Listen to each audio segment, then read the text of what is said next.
Hello children, ఈరోజు మనం 5th academic standard communication through drawing model making అనే competency గురించి చదువుకోబోతున్నాం. ఆల్రెడీ మనం మన ఎస్ఎస్సి పబ్లిక్ ఎగ్జామ్ పేపర్లో 33వ ప్రశ్నగా డయాగ్రామ్ బేస్డ్ క్వశ్చన్స్ ఉంటాయని మనం ఆల్రెడీ చెప్పుకున్నాము. ఒకటి ఫిజిక్స్ నుంచి, ఒకటి కెమిస్ట్రీ నుంచి వస్తాయని, అలాగే AS5కి 5 మార్క్స్ క్వశ్చన్ మనకి అలాట్ చేశారని, అలాగే 4 మార్క్స్ క్వశ్చన్ ఒకటి దాదాపుగా 1 మార్క్ లేదా హాఫ్ మార్క్ క్వశ్చన్స్ రావడానికి అవకాశం ఉంటుందని మనం డిస్కస్ చేసుకున్నాం కదా. ఇప్పుడు మనం ఫిజిక్స్లో ఉన్న diagram based questions AS5 కాంపిటెన్సీలో 4 marks 1 mark questions ఎలా ఇస్తారు అనేది ఈ వీడియోలో మనం చూద్దాం. ముందుగా మనం AS5లో ఏ డయాగ్రామ్స్ వస్తాయి అని చూసే ముందు అసలు ఏ టాపిక్స్లో మనకి ఎక్కువగా డయాగ్రామ్స్ అడగడానికి అవకాశం ఉంది అనే విషయాన్ని మనం చూద్దాము. Refraction, ray diagrams of convex lens, myopia, hypermetropia, factors affecting the resistance అంటే R is rho L by అని, R is proportional to L, R is proportional to 1/A. దీనికి సంబంధించిన ఎక్స్పెరిమెంట్స్ యొక్క డయాగ్రామ్స్ ఉన్నాయి కదా, వాటిని కూడా అడగడానికి అవకాశం ఉంది. ఇక్కడ చూడండి, ఓమ్స్ లా, ఆయిల్స్టెడ్ ఎక్స్పెరిమెంటు అంటే ఎక్స్పెరిమెంట్కి సంబంధించిన ఎక్స్పెరిమెంటల్ అరేంజ్మెంట్ను కూడా మనకి డయాగ్రామ్ బేస్డ్ క్వశ్చన్స్లో మనకి డయాగ్రామ్ రూపంలో కూడా అడగడానికి అవకాశం ఉందన్నమాట. అలాగే lines of force of a magnetic field, మనకి ఒక బార్ మ్యాగ్నెట్ యొక్క లైన్స్ ఆఫ్ ఫోర్స్ను కూడా మనకి గీమని అడగడానికి అవకాశం ఉంది. ఇక కెమిస్ట్రీ నెక్స్ట్ వీడియోలో చూద్దాం. ఇప్పుడు మనం ఫిజిక్స్ యొక్క డయాగ్రామ్స్ మనం డిస్కస్ చేద్దాము. మొట్టమొదటిగా రిఫ్రాక్షన్. చూడండి, 1 మార్క్ క్వశ్చన్లో ఎలా అడగచ్చో అంటే ఒక లైట్ రే డెన్సర్ మీడియం నుంచి రేరర్ మీడియంకి వెళ్తుంది. మనం ఈ డయాగ్రామ్ని కంప్లీట్ చేయాలి. డెన్సర్ మీడియం నుంచి రేరర్ మీడియంకి వెళ్తే ఎలా రిఫ్రాక్ట్ అవుతుంది? Away from the normal. కాబట్టి అది అవే ఫ్రమ్ ద నార్మల్ అనేది మనం కంప్లీట్ చేయాలి. అలాగే టైప్స్ ఆఫ్ లెన్సెస్, ఒక లెన్స్ ఇచ్చి which type of lens it is అని మనల్ని అడగచ్చు. లేదా ఒక లెన్స్ పేరు ఇచ్చేదో బైకాన్వెక్స్ లెన్స్ ఇచ్చి దాన్ని డ్రా చేయమని కూడా అడగచ్చు మనకి 1 మార్క్ క్వశ్చన్స్లో. ఓకేనా? నెక్స్ట్ 1 మార్క్ కానీ 2 మార్క్స్లో కానీ రే డయాగ్రామ్స్ని ఎలా ఇస్తారో చూడండి. ఇక్కడ ఏం చేశారు, ఆబ్జెక్ట్ని 2F2 దగ్గర పెట్టి కంప్లీట్ ద ఫాలోయింగ్ పిక్చర్ అని అడగడం జరిగింది. అప్పుడు మనం ఏం చేయాలి, ఆ పిక్చర్ని కంప్లీట్ చేసి ఇమేజ్ కూడా మనం నీట్గా డ్రా చేయాలి. అలాగే ఇంకొక ఎగ్జాంపుల్ చూడండి, కంప్లీట్ ద ఫాలోయింగ్ పిక్చర్. ఈ విధంగా రే డయాగ్రామ్స్ని మనకి 1 మార్క్ 2 మార్క్స్లో కొంతవరకు డయాగ్రామ్ని ఇచ్చి మిగిలిన డయాగ్రామ్ని కంప్లీట్ చేయమని అడగడానికి అవకాశం ఉంది.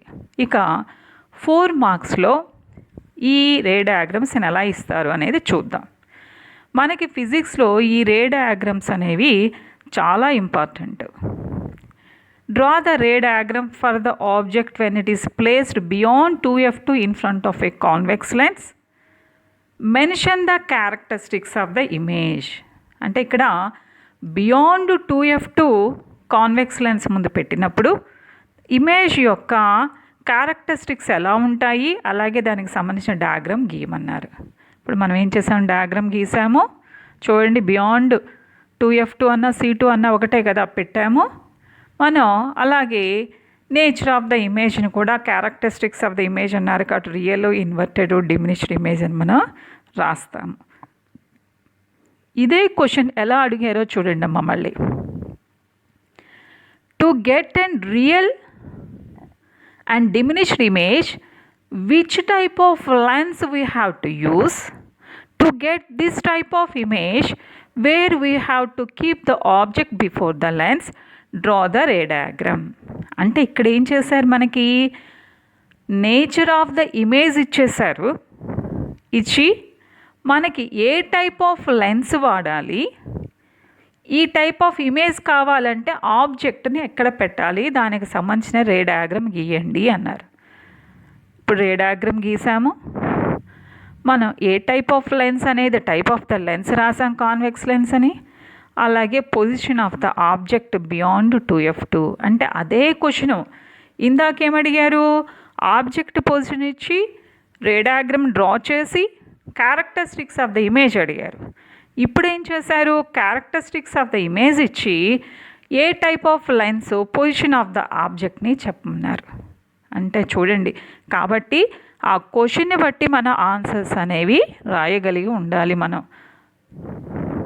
ఇంకొక ఎగ్జాంపుల్ చూద్దాం. Draw the ray diagram when the object is placed on F2 in front of A convex lens. What is the image position? F2 దగ్గర పెట్టినప్పుడు డ్రా చేయమన్నారు రే డయాగ్రామ్, అలాగే ఇమేజ్ పొజిషన్ ఎక్కడ అని అడిగారు. ఇమేజ్ పొజిషన్ ఎక్కడ ఉంటుంది? ఇన్ఫినిటీ. ఇలా మనకి ఇంకొక రే డయాగ్రామ్ కూడా చూద్దాం.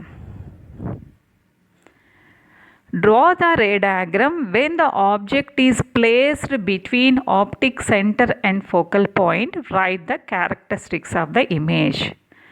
అంటే F2కి Pకి మధ్యలో ఆబ్జెక్ట్ని పెట్టారు, దానికి సంబంధించిన రే డయాగ్రామ్ గీయమన్నారు. At the same time characteristics of the image అనేది రాయమన్నారు. కాబట్టి రే డయాగ్రామ్ గీసాము. మన క్యారెక్టరిస్టిక్స్ ఆఫ్ ద, ఇక్కడ యాక్చువల్గా పొజిషన్ ఆఫ్ ద ఇమేజ్ అడగలేదు, just characteristics of the image రాస్తే సరిపోతుంది. Virtual, erect and magnified image. ఇదే క్వశ్చన్ ఎలా అడిగారో చూడండి, ఇంకొక రకంగా, అంటే డిఫరెంట్గా ఎలా అడిగారు. At what position the convex lens behaves as divergent lens. Draw the suitable ray diagram. అంటే ఇక్కడ ఏంటి, ఏ పొజిషన్లో పెట్టినప్పుడు అది అలా బిహేవ్ చేస్తుంది అంటే పొజిషన్ ఆఫ్ ద ఆబ్జెక్ట్ అనేది అడిగి డయాగ్రామ్ గీయమన్నారు. అలాగే to get virtual and enlarged image, ఇక్కడ నేచర్ ఆఫ్ ద ఇమేజ్ ఇచ్చేసి which type of lens we have to use అంటే నేచర్ ఆఫ్ ద లెన్స్ అడిగారు. To get this type of image where we have to keep the object అంటే object position అనేది అడిగారు. కాబట్టి మనకి position of the object between F2 and P అని, nature of the lens convex lens అని, ఒకే question చూడండి, ఒకే డయాగ్రామ్కి ఎన్ని రకాలుగా క్వశ్చనింగ్ ప్యాటర్న్ అనేది మారిందో, ఆ డయాగ్రామ్తో పాటు మనం సబ్సీక్వెంట్గా రాసే కొన్ని ఇంటర్నల్ క్వశ్చన్స్కి ఆన్సర్లు ఎలా రాయాలో కూడా మీరు జాగ్రత్తగా అబ్జర్వ్ చేయండి. ఇదే విధంగా ఇప్పుడు మనకి same size of the object ఎంత సైజు ఉందో ఇమేజ్ కూడా అంతే సైజు ఉన్న same size of the image కావాలంటే ఆబ్జెక్ట్ని ఎక్కడ పెట్టాలి, C2 వద్ద పెట్టాలి, ఇలా డిఫరెంట్గా అడిగి మనల్ని క్వశ్చనింగ్ ప్యాటర్న్ అనేది కొంచెం మారుస్తూ ఉంటారు రే డయాగ్రామ్స్. కాబట్టి ఆ విషయాన్ని గుర్తుపెట్టుకోండి. వాళ్ళు ఏం అడిగారు కూడా క్వశ్చన్లో కూడా జాగ్రత్తగా నోట్ డౌన్ చేసుకొని ఆన్సర్ అనేది చెయ్యండి. ఇక ఐ డిఫెక్ట్స్కి వద్దాం. మనకి డిఫెక్ట్స్ ఆఫ్ విజన్లో 2 రకాల డిఫెక్ట్స్ మనం చూస్తూ ఉంటాం, మయోపియా, హైపర్మెట్రోపియా అని. మయోపియా మనకు తెలుసు, people can see the nearer objects, they can't see the distant objects. దీనిని చెప్పడం కోసం ఏం చేస్తారంటే, Sridhar has a difficulty in reading the blackboard while he is sitting in the last row. What could be the defect of the child is suffering from? Draw the neat diagram which shows the correction of the above defect. ఇక్కడ ఏమని అడిగారు, మనం defect identify చేయాలి, ఆ defect యొక్క correction diagram అడిగారు. కాబట్టి type of defect రాయాలి, కరెక్షన్ డయాగ్రామ్ గీయాలి. అంతేగాని డిఫెక్ట్ డయాగ్రామ్ గీసి అయిపోయింది అని అనుకోకూడదు. మన కరెక్షన్ డయాగ్రామ్ వీళ్ళు అడిగారు. ఓకేనమ్మా, ఇది డిఫెక్ట్, ఇది కరెక్షన్. వాళ్ళు డిఫెక్ట్ అడిగారా, కరెక్షన్ అడిగారా అనేది మనం చూసుకోవాలి. అలాగే ఒక్కొక్కసారి ఏం చేస్తారు, మనకి మయోపియాలో మనకి రేసు బిఫోర్ ద రెటీనానే కన్వర్జ్ అయిపోతాయి. కాబట్టి ఆ డయాగ్రామ్ ఇచ్చి ఈసారి ఐడెంటిఫై ద డిఫెక్ట్ అని 1 మార్క్ క్వశ్చన్లో కూడా అడగడానికి అవకాశం ఉంది. కాబట్టి ఈ విధంగా 1 మార్క్లో కానీ 4 మార్క్స్లో కానీ అడుగుతారు. ఈ మయోపియానే మళ్ళీ డిఫరెంట్గా ఎలా అడుగుతారో చూద్దాం. డిఫరెంట్ ప్యాటర్న్ ఆఫ్ క్వశ్చనింగ్ అనేది. Sunil can see the nearer objects clearly but cannot see objects at distant. దగ్గరగా ఉన్నవి చూడగలడు కానీ దూరంగా ఉన్నవి చూడలేడు. Okay, what type of eye defect is he suffering? ఏ విధమైన డిఫెక్ట్ ఉంది అతనికి? Draw the diagram showing the defected eye and its correction.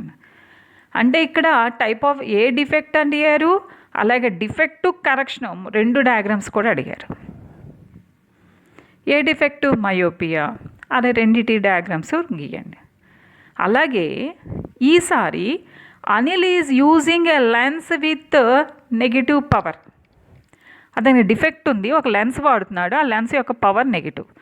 What type of the lens it is? Draw the diagram sowing the defected ions correction. ఇక్కడ ఏమని అడిగారు, ఆ lens ఏమిటి అని అడిగారు. ఇక్కడ మనం మయోపియాలో ఏ లెన్స్ వాడతాం, కాంకేవ్ లెన్స్ వాడతాం.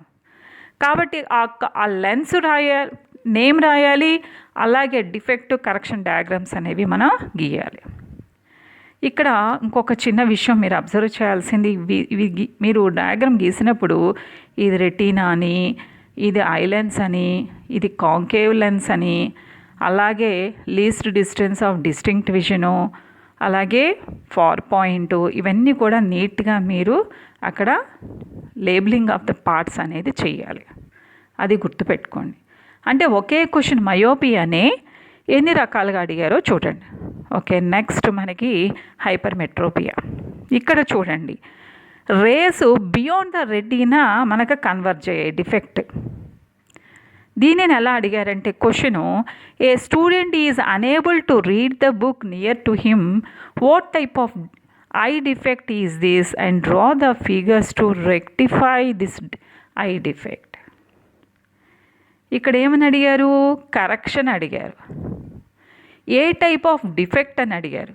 అంటే దగ్గరగా ఉన్నది అతను he can't see the nearer objects but he can see the distant objects. కాబట్టి హైపర్మెట్రోపియా అని చెప్పి మనం రాసి ఆ కరెక్షన్కి సంబంధించిన డయాగ్రామ్ గీసి, అలాగే రెటీనా అని, ఇక్కడ లెన్స్ మనకి కాన్వెక్స్ లెన్స్ వాడతాం కదా హైపర్మెట్రోపియాకి, లాంగ్ సైడ్కి, అలాగే least distance of distinct vision, near point, ఇవన్నీ కూడా ఆ డయాగ్రామ్లో మనం గుర్తించాల్సిన అవసరం ఉంటుంది. ఇదే క్వశ్చన్ని సేమ్ ఇందాక నేను చెప్పినట్లే same, he can see the distant objects but cannot see the nearer objects. ఏ టైప్ ఆఫ్ డిఫెక్టివ్ కరెక్షన్ అన్నారు. మనకి సెకండ్ క్వశ్చన్లో ఈ విధంగా ఇవ్వడం అనేది జరిగింది. అలాగే ఇక్కడ చూడండి, Amarayya is using a lens with positive power. అంటే పాజిటివ్ పవర్ ఉన్న లెన్స్ వాడుతున్నారంటే అది ఏ type of lens, convex lens. ఏ టైప్ ఆఫ్ లెన్స్ అని అడిగి దానికి సంబంధించిన డిఫెక్టివ్ కరెక్షన్ డయాగ్రామ్స్ అనేవి అడగడం అనేది జరిగింది. ఓకేనా, ఈ విధంగా ఒక్కొక్కసారి ఆ డిఫెక్ట్ డయాగ్రామ్ ఇచ్చి ఏ టైప్ ఆఫ్ డిఫెక్ట్ అని అడగడానికి కూడా అవకాశం ఉంటుంది. లేకపోతే కరెక్షన్ డయాగ్రామ్ ఇచ్చి ఇక్కడ ఈ డిఫెక్ట్ కరెక్షన్కి వాడిన ఆ లెన్స్ని ఐడెంటిఫై చేయండి అని అడగడానికి కూడా అవకాశం ఉంటుంది. ఇప్పుడు ఫ్యాక్టర్స్ ఎఫెక్టింగ్ ద రెసిస్టెన్స్. ఇప్పుడు సపోజు మనకి already resistance is directly proportional to the length of the conductor అని, resistance is directly proportional to 1 area of cross section, that is resistance is inversely proportional to the area of the conductor. ఈ విధంగా మనకి కొన్ని experiments ఉన్నాయి. వాటికి సంబంధించిన experimental setup ఏంటి అనేది కూడా మనల్ని అడగడానికి అవకాశం ఉంది. అలాగే ఒక్కొక్కసారి కింద డయాగ్రామ్ చూడండి, identify the mistake in the diagram and redraw the correct diagram in your answer booklet అని అడుగుతారు. అంటే ఇక్కడ ఏం చేస్తారు, అక్కడ ప్యారలల్గా యామీటర్ని కలిపారు, సిరీస్లో వోల్ట్ మీటర్ని కలిపారు. మనం ప్యారలల్గా వోల్ట్ మీటర్ని కలుపుతాం కదా, సిరీస్లో యామీటర్ కలుపుతాం కదా, ఆ డిఫెక్ట్ని సరిచేసి మనం మళ్ళీ గీయాల్సి ఉంటుంది అనమాట. సేమ్ దానిలాగా పై డయాగ్రామ్ లాగా మనం గీయాల్సి ఉంటుంది. అలాగే మనకి చాలా most important experiment Ohm's law. ఈ ఓమ్స్ లా యొక్క ఎక్స్పెరిమెంటల్ సెటప్ను కూడా మనకి గీయమని అడగచ్చు. Draw the setup of Ohm's law experiment అని మన ఎస్సీఆర్టీ మోడల్ పేపర్లో కూడా ఇవ్వడం జరిగింది. అప్పుడు మనం ఎక్స్పెరిమెంటల్ సెటప్ అనేది నీట్గా రాసి వదిలిపెట్టకుండా అందులో ఏమేమి ఉన్నాయి అక్కడ చక్కగా మీరు పాయింట్అవుట్ చేస్తూ, అక్కడ మీరు యారోతో చూపిస్తూ 6 volts బ్యాటరీ ఎలిమినేటర్ అని, 1 to 1 మనకి యాంపియర్స్ యామీటర్ అని, 0 to 6 volts వోల్టమీటర్ అని, కాపర్ వైర్స్ అని, మ్యాంగనీన్ కాయిల్ అని, రియోస్టాట్ అని, స్విచ్ అని, ఎల్ఈడి అని అన్నీ కూడా మీరు నీట్గా చూపించాలి. ఓకేనమ్మా, ఇవన్నీ కూడా మనం ఏవైతే మీరు గీశారో ఎక్స్పెరిమెంట్లో అవన్నీ చూపించండి. అక్కడ రియోస్టాట్ కానీ, వోల్టమీటర్ కానీ, యామీటర్ కానీ, స్విచ్ కానీ, మ్యాంగనీన్ వైర్ కానీ, బ్యాటరీ కానీ ఇవన్నీ కూడా చూపించండి. అంటే ఒక ఎక్స్పెరిమెంట్ మనకి ఎక్స్పెరిమెంట్గానే కాకుండా ఆ ఎక్స్పెరిమెంట్ యొక్క ఎక్స్పెరిమెంటల్ అరేంజ్మెంట్ కూడా సెటప్ కూడా మనకి డయాగ్రామ్గా అడగడానికి అవకాశం ఉంటుంది. ఇక నెక్స్ట్ ఆయిస్టెడ్ ఎక్స్పెరిమెంట్. ఒక 2 మార్క్స్లో కానీ 1 మార్క్లో కానీ మనకు ఏదైనా 1 మార్క్ డయాగ్రామ్ అడిగారు, ఆయిస్టెడ్ ఎక్స్పెరిమెంట్ యొక్క ఎక్స్పెరిమెంటల్ అరేంజ్మెంట్ గీయండి అని అడగచ్చు. కాబట్టి ఈ ఎక్స్పెరిమెంటల్ అరేంజ్మెంట్ గీసినప్పుడు జస్ట్ మీరు థర్మాకోల్ షీట్ అని, సపోజ్ 24 కాపర్ వైర్ అని, బ్యాటరీ అని, నీట్గా మ్యాగ్నెటిక్ కంపాస్ అని, ఇవన్నీ కూడా నీట్గా మీరు మార్క్ చేయాల్సిన అవసరం ఉంటుంది. ఓకేనమ్మా, ఇది ఆయిస్టెడ్ ఎక్స్పెరిమెంట్ అడగడానికి 1 మార్క్లో అడగడానికి అవకాశం ఉంటుంది. ఇక బార్ మ్యాగ్నెట్ యొక్క లైన్స్ ఆఫ్ ఫోర్స్ని డ్రా చేయమని అడగచ్చు. ఎప్పుడైనా బార్ మ్యాగ్నెట్ గీసేటప్పుడు నార్త్ నుంచి సౌత్కి మ్యాగ్నెటిక్ లైన్స్ ఆఫ్ ఫోర్స్ జాగ్రత్తగా చూస్తూ గీయండి. ఒక్కొక్కసారి ఏం చేస్తారంటే, సెకండ్ డయాగ్రామ్ చూడండి. ఫస్ట్ డయాగ్రామ్ మీకు రిఫరెన్స్కి ఇచ్చాను. Second diagram, what is the wrong in the magnetic field. ఇక్కడ చూడండి, మ్యాగ్నెటిక్ ఫీల్డ్ మామూలుగా ఇక్కడ ఏం జరుగుతోంది, మనకి నార్త్ నుంచి సౌత్కి వెళ్తున్నాయి. ఇక్కడ ఏం జరుగుతుంది, రాంగ్, సౌత్ నుంచి నార్త్కి వెళ్తున్నాయి. కాబట్టి అది రాంగ్ అని మీరు వెంటనే స్పెసిఫై చేయాలి. అలాగే నెక్స్ట్ డయాగ్రామ్ చూసినట్లయితే మీరు ఇక్కడ ఏ నుంచి బికి వెళ్తున్నాయి లైన్స్ ఆఫ్ ఫోర్స్. అంటే ఏ అనేది ఏ పోలు, బి అనేది ఏ పోలు, ఏది నార్త్ పోలు ఏది సౌత్ పోల్ అని చూపించమంటారు. అంటే ఇక్కడ మనకేమైంది, ఏ నుంచి బికి వెళ్తున్నాయి, అంటే నార్త్ పోలు నుంచి సౌత్ పోల్కి వెళ్తాయి. కాబట్టి A north pole, B south pole అని చెప్పి మనం గుర్తించాల్సిన అవసరం ఉంటుందన్నమాట. ఈ విధంగా కూడా 1 మార్క్ క్వశ్చన్స్లో కానీ మనకి మ్యాగ్నెటిక్ లైన్స్ ఆఫ్ ఫోర్స్ గీయమనొచ్చు, లేదా ఐడెంటిఫై ద రాంగ్ అనేది చెప్పచ్చు, లేదా డయాగ్రామ్ ఇచ్చేసి ఏబీ పోల్స్ ఏవనేది ఐడెంటిఫై చేయమని కూడా మనల్ని అడగడానికి అవకాశం ఉంది. నెక్స్ట్, కాబట్టి మనం ఇప్పటి వరకు ఏమేం డయాగ్రామ్స్ చూసామో ఒక్కసారి సమప్ చేస్తున్నాను. రే డయాగ్రామ్స్, అలాగే defects of vision, lines of force, ఓమ్స్లో ఆయిస్టెడ్ ఎక్స్పెరిమెంట్స్ అరేంజ్మెంటు, అలాగే to prove the laws of resistance R is proportional to ఇవి. ఒక్కసారి మీకు మొత్తం కూడా ఒక చిన్న షీట్ మీద ఇచ్చాను చూడమ్మా, ఉన్న డయాగ్రామ్స్ మొత్తం ఇవే. అంటే మనకి ray diagrams, defects of vision, lines of force, Ohm's law, verification experiment, రిఫ్రాక్షను,